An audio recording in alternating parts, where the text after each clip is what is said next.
सभी मिथुन राशि के भाई बहनों का सादर अभिवादन। आज हम समझने जा रहे हैं 18 साल बाद 18 दिनों के लिए वो कौन सी शक्ति समाहित है इस टाइम पर जो आपके कार्य को पूरा करा जाए। आप जो सोचेंगे वो कार्य आपके पूर्ण होंगे। सुनने में लग सकता है कि एक बड़ा ही हास्यास्पद यह टॉपिक है, लेकिन आप यकीन मानिए हम लाइव प्रूफ करके आपको दिखाने जा रहे हैं कि आप कैसे इस टाइम को यूज़ करके उस टेक्निक का इस्तेमाल करके एक सफलता के श्रेष्ठ मुकाम को हासिल कर सकते हैं। ध्यान रखिएगा, इसमें हमने किसी भी ग्रहों को इन्वॉल्व नहीं किया है। इस चार्ट में सिर्फ और सिर्फ मिथुन राशि लिखा हुआ है ताकि आपको लाइव प्रूफ दिखा पाए। यहाँ पर हमने शुरू इस वीडियो को बनाने से पहले एक प्रयास किया था कि सभी राशियों का वीडियो एक ही बना दें, लेकिन तब हमें ये बात अंदर से आई कि नहीं, उसमें कहीं ना कहीं कुछ जो हम आपको पहुंचाना चाहते हैं, जो आपको दिखाना चाहते हैं, जो ज्ञान आपको देना चाहते हैं, उसमें कुछ कमी रह जाएगी। इसलिए हमने स्पेशली मिथुन राशि और बाकी सभी राशियों का अलग अलग हमने वीडियो जरूर बनाया हुआ है। समझते हैं कि वास्तव में इन 18 दिनों में होना क्या है।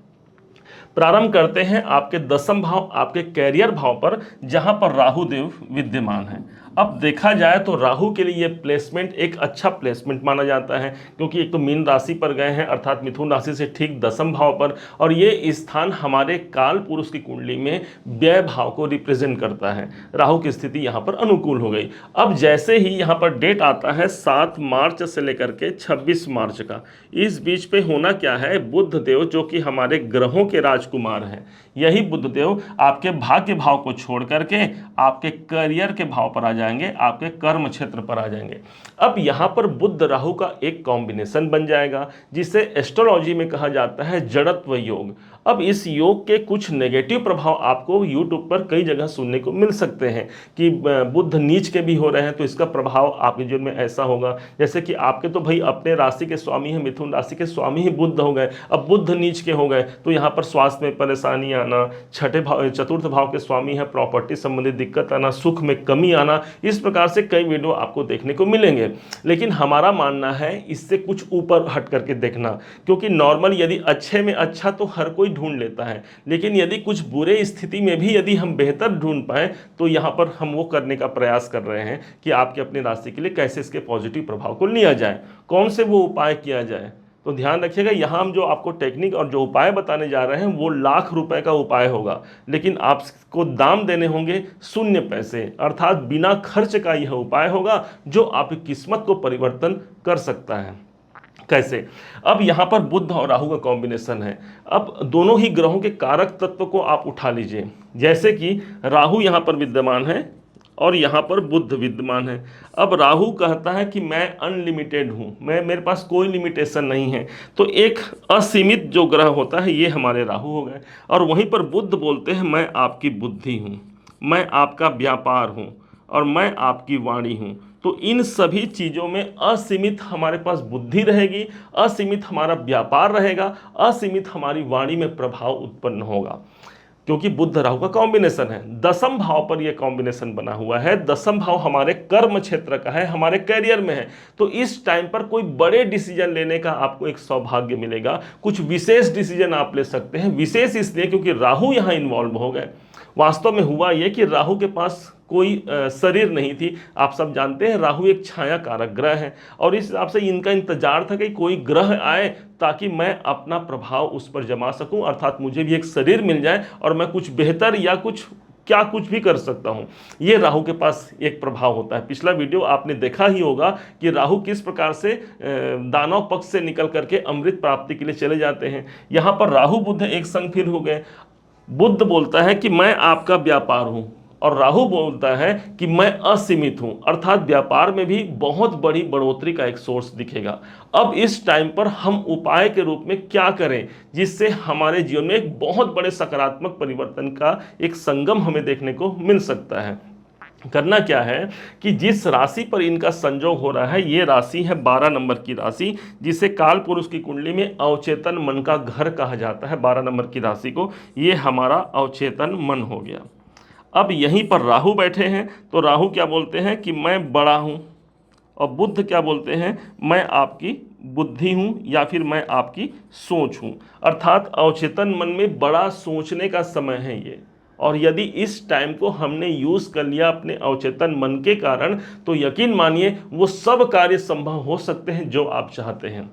मालूम है आपको प्रॉब्लम कहाँ होता है? प्रॉब्लम संसार में नहीं होता, प्रॉब्लम होता है हमारे अंदर होता है। और जिस दिन हमने यहाँ ठीक कर लिया, उस दिन सब कुछ हमें वैसा ही प्राप्त होता है। आपने एक ओम शांति ओम जो मूवी है उसका एक सीन हमको याद आ रहा है, उसने देखा भी होगा आपने, कि यदि आप किसी चीज़ को शिद्दत से चाहते हैं तो सारी कायनात उसे आप तक पहुंचाने में मदद करती है। ठीक इसी प्रकार से बड़ा सोच अवचेतन मन हमको इस टाइम पर रात के सोने से ठीक 5 मिनट पहले अपने जो पॉजिटिविटी जो हम चाहते हैं अपने लाइफ में, उसको सिर्फ हमें सोचना है, सकारात्मक सोच पैदा करना है। मान लीजिए चलिए कुछ नहीं होता कि मेरे बहुत तकलीफ है, मेरा स्वास्थ्य प्रॉब्लम है, मुझे बहुत तकलीफ है, फिर भी मुझे सोचने में क्या जाता है भाई? जब मैंने लाखों रुपए की दवा करके मैं ठीक नहीं हो पाया, तो मुझे सोचने में क्या जाएगा? यदि पॉजिटिव मैंने सोच लिया तो इस टाइम पर आपका सिर्फ एक पॉजिटिव वाइब्रेशन ही, सोच ही वो कायनात तक, पूरे ब्रह्मांड तक आपकी सोच पहुंचाएगा। क्योंकि राहु और बुध 12 नंबर की राशि पर है, इस बात को समझिए। यदि आप नौकरी में हैं, नौकरी में कोई बड़ा पद या पोजीशन चाहते हैं, मात्र इन 18 दिनों में आपको वही सोचना है, रात को सोने से के समय और ठीक सुबह सोने उठने के बाद 5-5 मिनट का सिर्फ आपको समय निकालना है। और इस 5 मिनट के समय में ही आप एक बड़े चमत्कार को देख सकते हैं। इसी टाइम पर आपको ये सोचना कि मेरा वो कार्य, मेरा वो इवेंट हो गया जो भी आप चाह रहे हैं। जैसे आपके 10वें भाव पे बैठे हैं तो अपने कैरियर से रिलेटेड आप सोच सकते हैं। इनकी दृष्टि, राहु की दृष्टि धन भाव पर है, तो धन, अपने पैसों को लेकर के मान लीजिए आपकी सोच है कि मेरे पैसे यहाँ तक पहुँचने चाहिए, तो आपको वहाँ तक सोचना है। और सिर्फ ये धारणा रखना है कि मैं उसे प्राप्त कर चुका हूँ, ये नहीं कि मुझे प्राप्त हो जाएगा। यही हम कमी कर देते हैं, हम सोचना कम कर देते हैं। और जिस दिन आपने ये कल्पना कर लिया मेरे अमुक कार्य पूरे हो गए हैं, और जिस समय पर ये आप विजुलाइज कर रहे हैं, उस समय पर आपके मानसिकता, आपके फेस में एक स्माइलिंग होना चाहिए, ताकि आप उसे एब्जर्व कर पाएँ अपने अंदर पर कि हाँ मुझे ये प्राप्त हो गया है।